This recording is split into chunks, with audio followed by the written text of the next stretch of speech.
behalf of Namda Gokhale, William Dalrymple, and all my colleagues at Teamwork Arts, welcome back to JLF's Brave New World Season 3. Our magazine partner for this series is The Week, Journalism with a Human Touch. In case any of you missed our earlier session today, Rebellious Lord, Meghnad Desai, in conversation with John Elliott, you can catch this on our YouTube and Facebook platforms. And you can catch all our earlier sessions, especially of JLF North America, on the same. Our second session of the day is What We Carry, Maya Shanbhag Lang in conversation with Supriya Dravid. The mother-daughter relationship has been studied and documented in textbooks of psychology and autobiographical works, in novels and in drama. It is one of the most fundamental of relationships. In her book, What We Carry, a memoir, Maya Shanbhag Lang examines what happens when we are forced to question the veracity of what we assume to be true within the sacred ring of this relationship. Lang has previously received a number of awards for her writing and was longlisted for the Center of Fiction First Novel Prize, a finalist for the Audio Award for Best Audio Book, and won the Neil Shepard Prize in Fiction. She's in conversation with Supriya Dravid. Maya Shanbhag Lang's What We Carry was a New York Times editor's pick, an Amazon Best Book of 2020, a Shonali Benray Book of the Month, and named a must-read memoir by Bustle, Book Riot, Pop Sugar, Times of India, and others. She's also the author of The 16th of June, and of course she holds a doctorate in literature. Supriya Dravid is the former editor-in-chief of Elle India.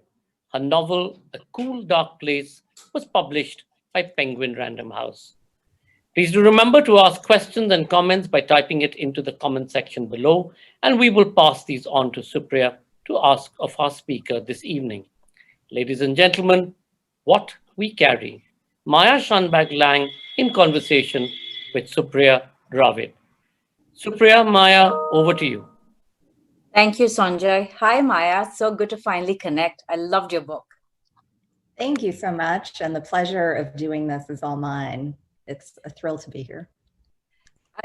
I've been very, very fascinated with, moms and daughters. I'm an only child, and I feel on most days I hold my mom hostage. But I wanted to start with that beautiful line where you've written, it could be that what shapes us against our choosing is what makes us shine. It's a beautiful, provocative line. Tell me what got you started writing this, such a personal story. Yeah, well, it's funny. I actually never meant to write a memoir. I didn't want to write a memoir. Well, I thought of myself as a fiction writer. I was in the middle of working on my second novel, and I took my mother to the doctor one day. We knew she had early Alzheimer's by then. She was a geriatric psychiatrist, so this was her expertise, and she had self-diagnosed. And in her usual way of being in control and authoritative, she had just assured us, me and my brother, that she was fine and on top of the situation. She'd been losing some weight, so that was of some concern, but she played it down. And we would call her and bring her food, and she would say, of course I've eaten, don't worry about me, you're being silly. So she was very sort of dismissive. And this particular doctor's appointment, her weight had dropped to 87 pounds. I can't do the conversion math to kilograms in my head, but her weight was so low that the recommendation was that she be hospitalized. And she was wearing a lot of clothing, so you couldn't really tell. She was wearing layers of sweaters, you couldn't tell. But I remember that number just shocking me. And I just blurted out, I'll bring her home to live with me. And the doctor looked at me and said, oh, well, how long can you do that for? How long can you take care of her? I had a young daughter at the time. And I just said, I don't know, I'll do it as long as I need to do it. So really, in the blink of an eye, my life changed. And I went into this doctor's appointment, thinking it would be a quick thing. And I brought her home to live with me for what ended up being, I was her full-time caregiver for over a year. And that situation which, the first 24 hours it was a roller coaster ride. She accused me of trying to poison her. She accused me of holding her hostage. I mean, it was all the things that come out in dementia. So when my life changed like that, it was not a situation I ever would have opted into voluntarily, right? Like illness, mortality, caring for your parent. I really felt like I was in crisis. I felt like I had no idea what I was doing. I felt utterly ill-equipped to handle the situation.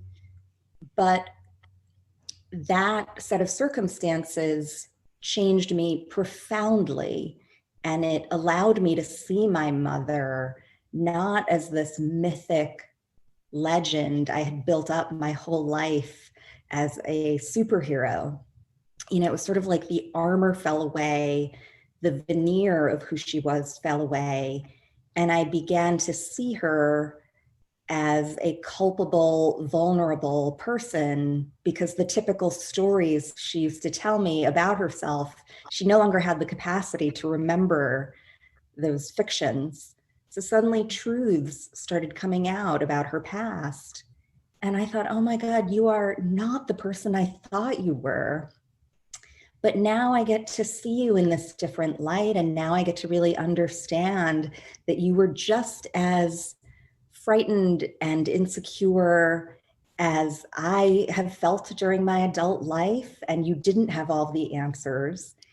And so I'm profoundly grateful to have had that time with her as a kind of reckoning.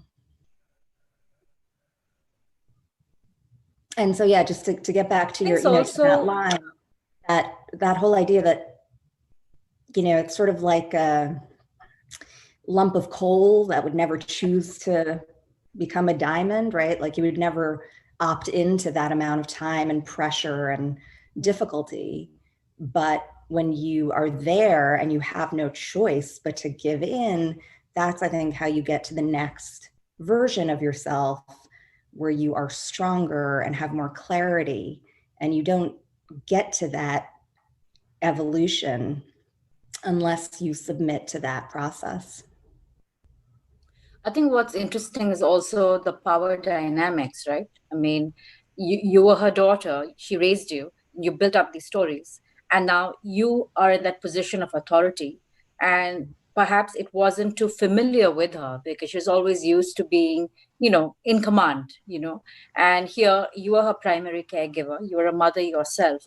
So there's one part of your brain saying, look, I'm a daughter, and another part where you're a mom and you're also setting an example for your daughter in many ways, right? I think that's also a little bit of duality as to like what you sow, social you reap. I think in many ways you can see that, and I think from my little understanding of how your mom it's also about giving up that sense of control, and that comes out in anger, and it's also how you chose to handle that in, I mean, the self-care that's involved for yourself as a caregiver, as a daughter, as a mother, that toll must have been intense. And so was that one of the reasons why, as a catharsis, that you started writing? Or, I mean, how did all of that happen?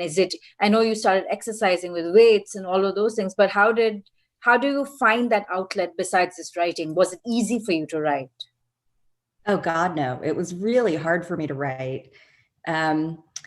So first, I turned to social media of all places, which, I didn't think I would do. I'm a very sort of old-fashioned person at heart, but I would find myself in the day-to-day care for her, especially the first couple of weeks. I think one of the hardest parts of adulthood is not having a script. For a while, you're kind of on a track where you're in school, you're in college, and then suddenly you're in adulthood and you realize like no manual. There's no manual. And especially, at least with parenting, even though that can be a whole morass of questions, there are guides and books and umpteenth, articles and whatever. But with caring for your parent, there's really no one tells you how to do that. And that role reversal is quite puzzling and beguiling, and you don't have a set of milestones. Like with parenthood, you can say, all right, this is what, at this age, she'll learn to walk. At this age, she'll turn to solid food, whatever. And even if it doesn't exactly follow the script, there's some kind of sense of markers and orientation. But with caring for my mother, I thought, I have no idea what this is going to look like. It was a complete experience of being plunged into uncertainty. And so I would turn to social media just to write these quick little posts. I sort of felt as though it was like waking up one day and seeing like a mark on yourself that had never been there before. And to my astonishment, when I started writing these posts, people chimed in, including people I'd known, but also strangers, talking about how they identified with my experience. And it was this feeling of, oh my gosh, everyone, so many people have this mark that I thought was just my thing alone to carry. But so many of us deal with similar situations, even if your parents don't have Alzheimer's. I think for a lot of us, when we reach a certain age, we're parents, our parents stop complying with how we expect them to be, and we suddenly start seeing different sides of them as they get older. And that kind of gap between, wait a minute, I want you to be this way as a grandparent or as a support system to me, and you're being a little bit different. So yeah, it started with social media posts as a coping mechanism, and an editor reached out and said, I think there's a memoir here. And I said, there's no way I can write a memoir. And I think like that same night, I wrote like 50 pages because there really was a lot in me that I needed to give voice to. I think what I also take back is, moms and daughters. Yes, it's a very interesting is an understatement, but in many ways, and as I hear your story, aren't we all recovering children anyway? It's just seems like it's a lifelong journey, and I don't mean it in a way that's regressive, but I just feel that we're all recovering children. We're all dealing with everything as we progress to adulthood. I mean, is that what do you think? I love that. I think that's absolutely right. I think we are all recovering children. And I think part of what we experience in adulthood is how often we are dealing with our pasts. It's sort of like being in a car that's moving forward. And, at first, maybe as a new driver, you're only focused on what's ahead. But as you get more comfortable, you start looking in the rearview mirror more and more. And you realize that the past, it's with you the whole time. It's there with you in the vehicle. One of the things I also think that I've experienced as a mother is that so often with my daughter Zoe, especially in these moments when I think I'm being a good mother, what I'm really doing is trying to tend to my inner child and sort of give her the childhood that I didn't get to have, which PS, she doesn't always want what I think she wants, right? So I'll sort of do these gestures or make these offers to her, like, oh, do you want to, do you want me to like buy you these cool accessories? And she has like no interest in fashion. So she has no, the kind of stuff that I would have loved as a kid. She is like a little mini scientist. She has no interest in that. But I think, yeah, parenthood, I think is often a kind of chance for atonement or a way to think about how we were raised. Suddenly we process it differently and we think, oh, my parent made that choice. I want to choose differently. And we kind of recalibrate. Of course. I think I want to take off a little bit with the larger theme of your book, where you were trying to explore the truth between, the relationship that you had in your mind and as being told to by your mother in this state. how did you handle that? I mean, that requires some amount of, unraveling of layers, and sometimes the truth comes out in many ways. That sometimes what we assume is truth has often changed because we were kids, we're growing up, you assume something is true and you keep moving at it. But how the realization of all of that, how did you handle that?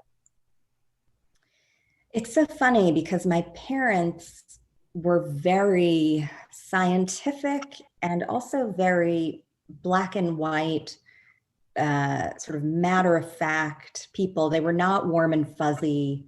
You know, we didn't have books in our household. They never read stories to me. And it was a very sort of practical household. And they viewed me definitely as the sort of black sheep of the family for being interested. You know, all I wanted to do was read and write. And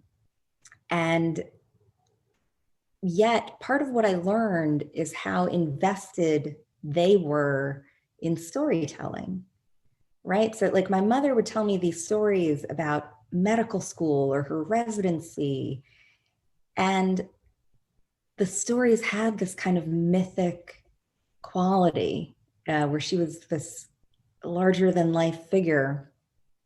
And during her dementia, sure enough, those stories fell away, and I started to get the truth of how that time had actually transpired for her. That she, you know, her life wasn't some straight line. It was filled with questions and doubts. And that with being a mother in particular, she had always sort of presented motherhood as very easy for her and that it was no problem. And suddenly I started learning these family secrets about the choices she had actually made that stunned me. It was I had to sort of reprocess everything that I thought I knew about her as a mom.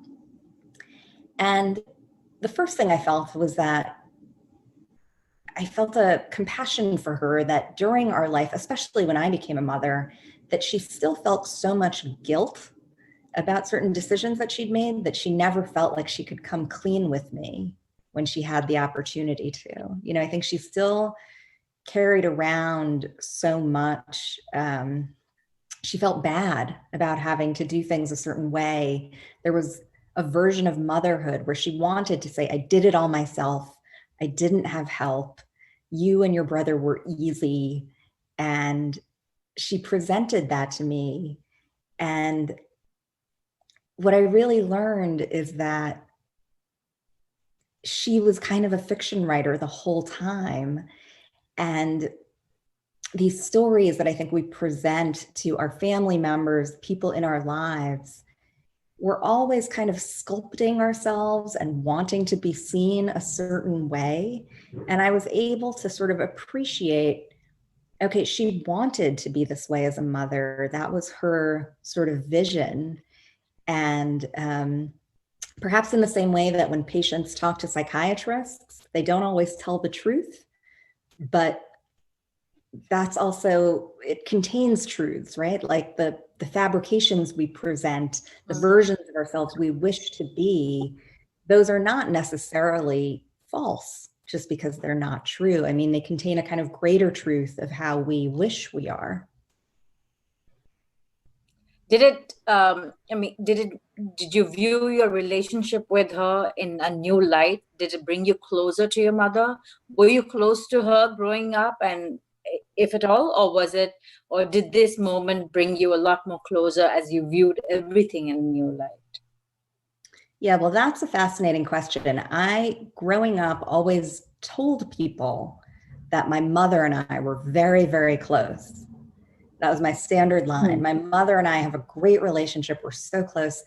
Part of that was because my father was, bless you, because my father was this abusive, difficult, very controlling person. He was sort of the obvious villain in our family.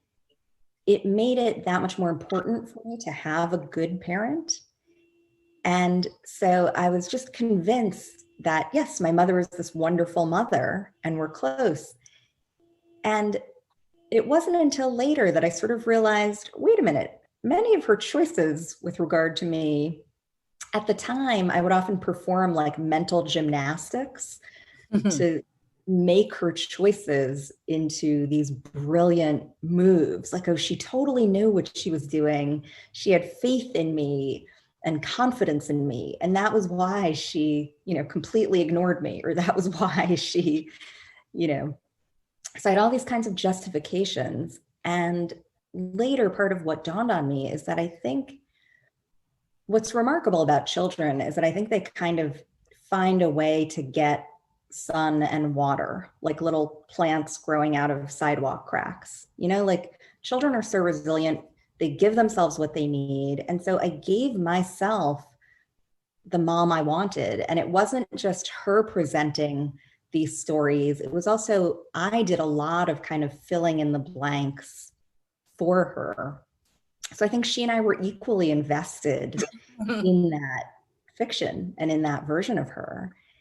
And part of what I realized about myself through writing this memoir is that I am quite good at magical thinking, or I'm quite good at sort of filling in the blanks with people and giving them credit that they haven't necessarily earned, because of course it's so lovely to see them in the best light possible. I think there's also, I want to touch upon a little bit on self-care again. And there is a need for the importance of self-care, and you don't really read that in memoirs. And how did you take care of yourself, while you were taking care of her? And it's also, you speak a lot about, mental, emotional challenges. You yourself, when your daughter was born, you had postpartum depression. And it must have given you time to re-examine your relationship as a daughter with your mother, and with all of those things collided, how did you surface from there, back from the time when your daughter was just born? And were you able to talk to your mother about all of those things while you suffered from postpartum depression, and then later on as her primary caregiver? So during my postpartum depression, it's so interesting that she was a psychiatrist. As I discuss in the book, so I was able to recognize my postpartum depression kind of right away because I'm the daughter of a psychiatrist. I knew what it was. I knew that I needed to take medication. I knew that I needed to take help. So all of that I was on top of. And my mother said, yes, go see someone. She actually called up my psychiatrist to correct his, the prescription that he had written for me. She wanted a different dosage.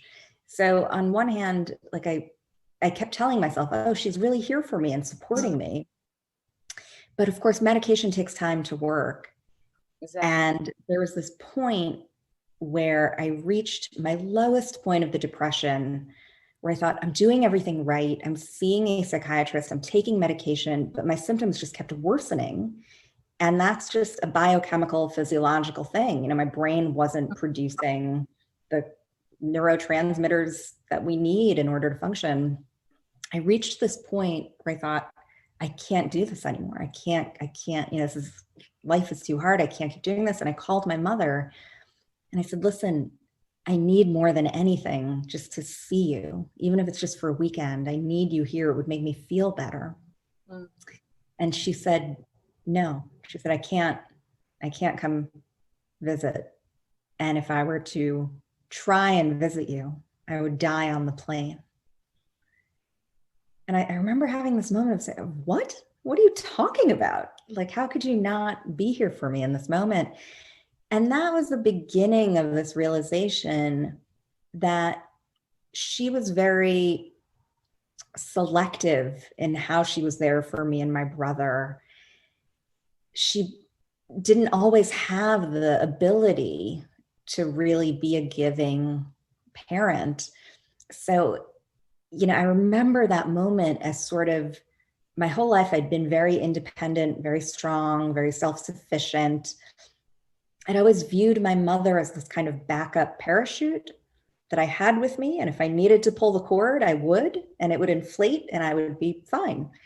And that was this moment of like pulling the cord and realizing the cord wasn't attached to anything. and that she wasn't the magical inflated parachute that would save me.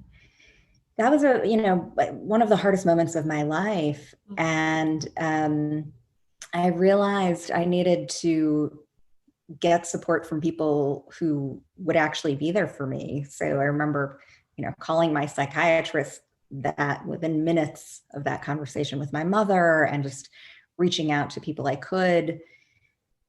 And I think these moments where we have to be there for ourselves and save ourselves and be our own parachutes, as hard as they are, there's so much beauty, I think, in the kind of radical act of supporting yourself, especially as women. I think we're so used to caring for everyone else that to care for ourselves and really be there for ourselves compassionately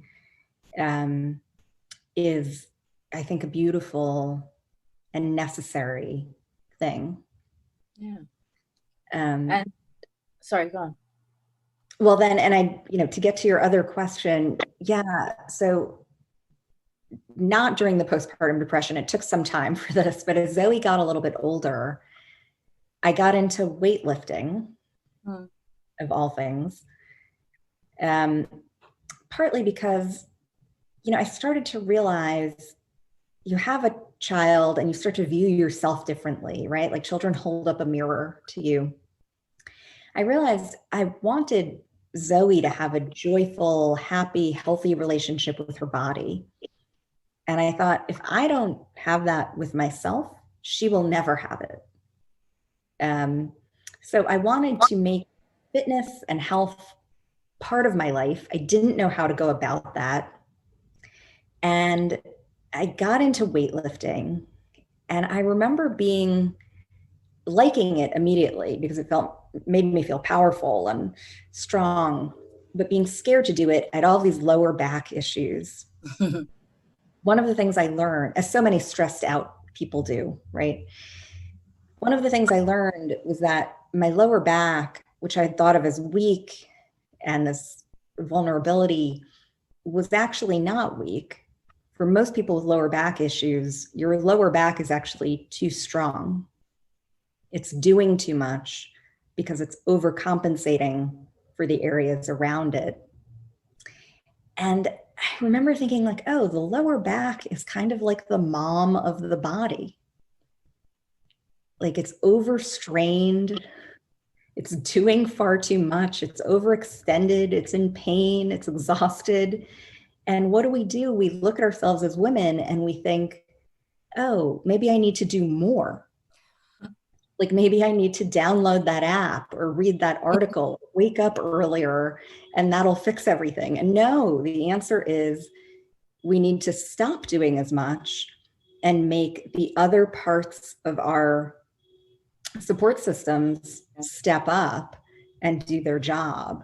And it's, that's what happens in the body when you build up your core and your glutes and all these other muscles. That's what makes lower back pain go away. Let's talk a little bit about writing. And I also, I chanced upon the part where you said that your dad called you a writer, but it was almost like an insult. And so more so than ever, writing is a courageous act. And what you've done is also exceedingly brave. Did all those emotions come into play while you were writing? Because it is, like you said, mental gymnastics. You have this life, you have this persona, you've been raised in a particular manner where you've been hearing that, oh, you're a writer. But then, well, hey, you are actually a writer. How did that happen? The process of writing, of you becoming a writer and making peace with that. Tell me a little bit about that. Yeah, so my father had this very derogatory view of writing and reading. He would yell at me for engaging in either of those things. He viewed them as a tremendous waste of time, and he saw them as impractical activities.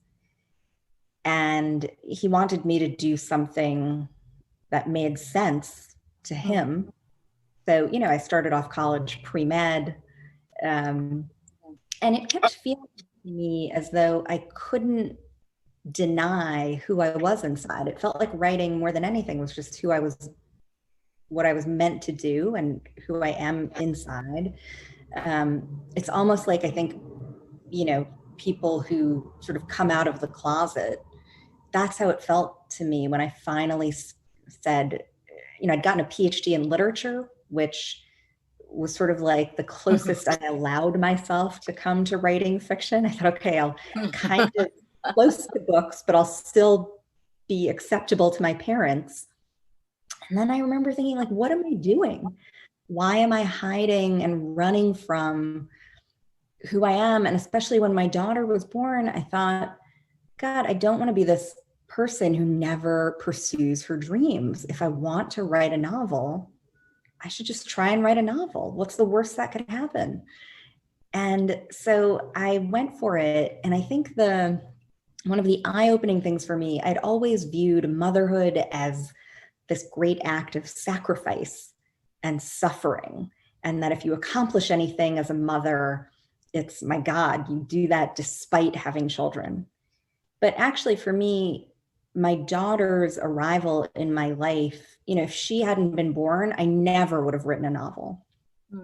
It was her arrival that really made me think, I have to be the best version of myself. I have to pursue my dreams. I have to try and chase that. I have to be true to who I am inside because I want that for her. And so, yeah, that was how I wrote my first novel. I wrote it when she was a newborn. I didn't have family around. I didn't have help. So I just wrote it like in snippets whenever I could. And it was so much fun. I mean, there are all these things that women are told to do as self-care, right? Like drink a glass of wine, eat a brownie, watch reality TV.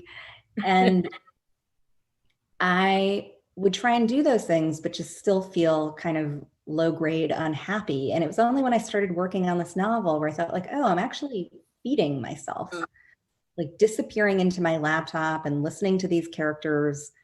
This is doing something for me. And I'm coming back to my daughter a better person when I'm working on this manuscript. So I think fulfillment, right? Fulfillment, exactly. And I think self-care for women, I think part of it is that there's a way in which we get told to care for ourselves that makes us cooperative and makes us, still like fit into certain boxes. I think true self-care is a radical act where you're not necessarily being cooperative. You're not necessarily getting a massage or consuming commercial, pouring yourself a glass of wine, whatever. I think true self-care is actually tuning into yourself and listening to what buttresses you and strengthens you. And that requires tuning out a lot of what we've been told. No, very well put.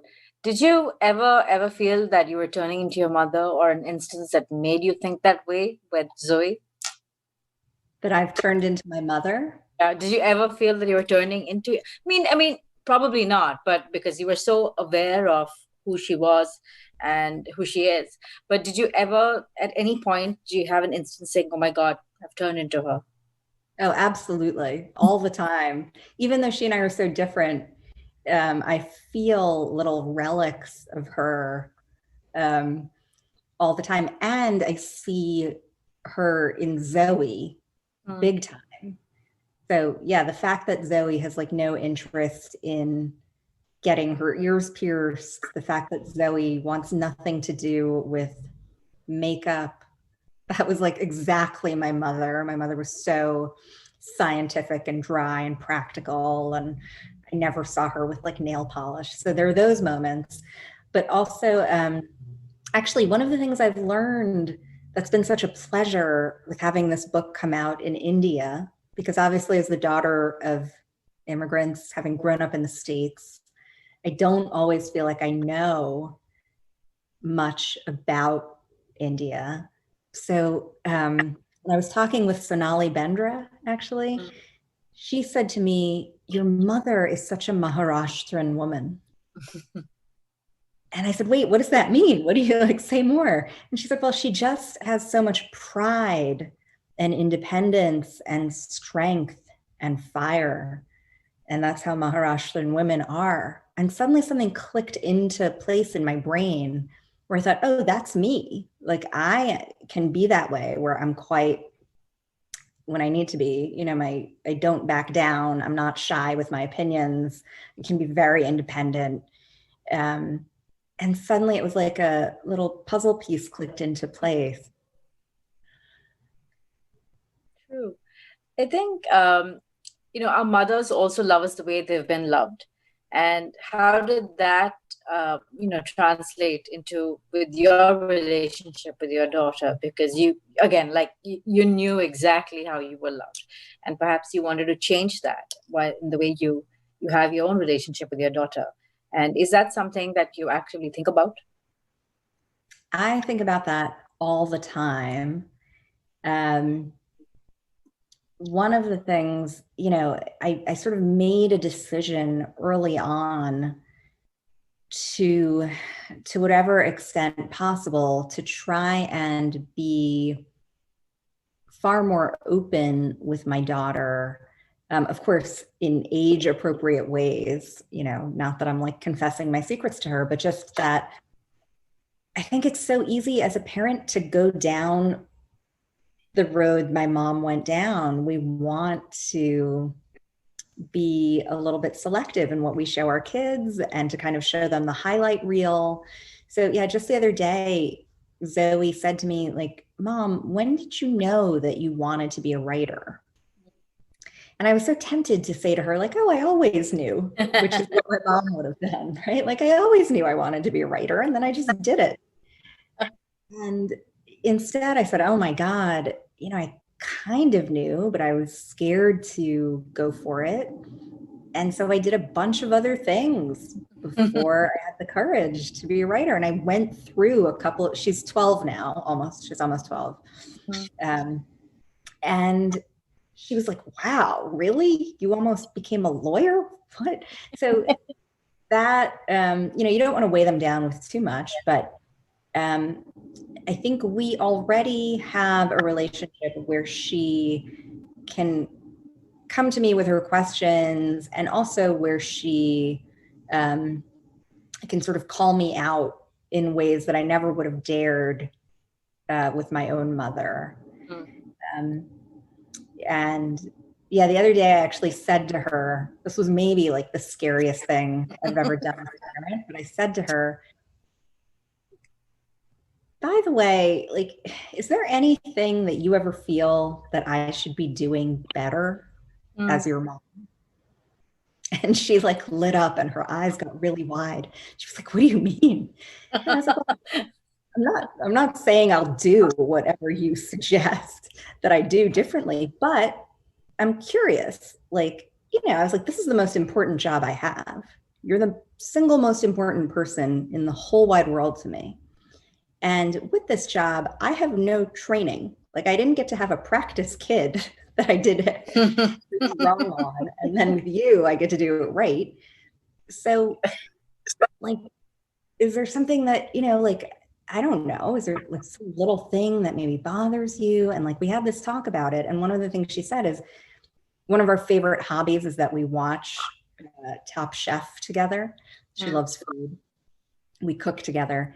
And she said, when we watch Top Chef, Mommy, sometimes you're on your phone and you're doing work things on your phone. And I would love when we watch Top Chef if you could not be on your phone. And I said, done. And you're right. Like, I shouldn't be on my phone. So it was like a humbling moment to be like, oh my God. But, and there was like the part of me, my mom part of me that wanted to be like, listen, I'm on work when, I'm doing work, which is necessary, which is how we pay for this nice house. And you don't get to tell me. But I said, no, you're right. I'm not going to be on my phone. I think in many ways, mothers are rarely seen as imperfect beings by society, and that also tends to add a lot of pressure on them, on ourselves to be a certain way. And it tends to also determine relationships and how we handle them. And I just wanted to know, what do you think of that? Yeah, I think that's so true. I think that the only way the only space we're given to acknowledge our imperfections, specifically as mothers, is in a comedic space. So, at least like here in the States, there's this whole kind of jokey culture about, women will pour themselves like an enormous goblet of wine at the end of the day. Oh, wow. And like, Yeah. this is how I get through Barely motherhood. survived the day. I just want to crash. Yeah. How do they have the energy even to open the bottle? Like that's going to wash away all your day's dramas, you know? Well, and I think like women often joke about, it's like only through humor Yeah. can we acknowledge like, oh my God, I'm such a bad mom, or, that we can kind of go there. Freud has this great essay about jokes and their relationship to the unconscious, and how the stuff we joke about is often the stuff that we're just too scared to talk about earnestly. So anyway, I think that for women to be radically honest and vulnerable and share our true difficulties with parenting and with motherhood is so necessary. And I think that requires courage and bravery, but it's only by doing it ourselves that we give the women around us permission to say, God, I feel that way too. Or, that's something I really struggle with as well. Do you feel a lot lighter now that you've written it and the book is out in the universe, you're talking about it? Do you feel almost otherworldly that there's this Maya here who's written it and there's this Maya who is talking about it? But do you feel, a sense of lightness that, okay, I've dealt with it by giving this book to the universe? And in many ways, so many of us can relate to it. But do you feel a little, like shedding of second skin? It's funny. The other day I was wrestling with a dilemma, and one of my closest friends texted me, "The woman in the river chooses herself, and after she does, everything follows." She had to recite part of my book back to me to help me in that moment, because I was really struggling with something where I felt paralyzed and I felt sort of weighed down by obligation and what I thought I was supposed to do. So in a weird way, even though I wrote this book and had so many realizations in the writing, what's so funny about life is that just because you realize something once, that realization isn't cemented into you. I think we have to realize the same lessons over and over, and that the same sort of dilemmas, it's like a villain in a comedy where he shows up just with different disguises, and this time he has a mustache and this time he has glasses. So I think our patterns keep showing up in life in a slightly different guise, and every time it's an opportunity to practice what we think we've learned. So, which is all to say, I don't know, in some way, even though this book is out there in the world, I don't think I've really processed that it is. And there are times when readers will write me and will quote something from the book, and it'll be a surprise to me. Like, oh yeah, I forgot that I wrote that.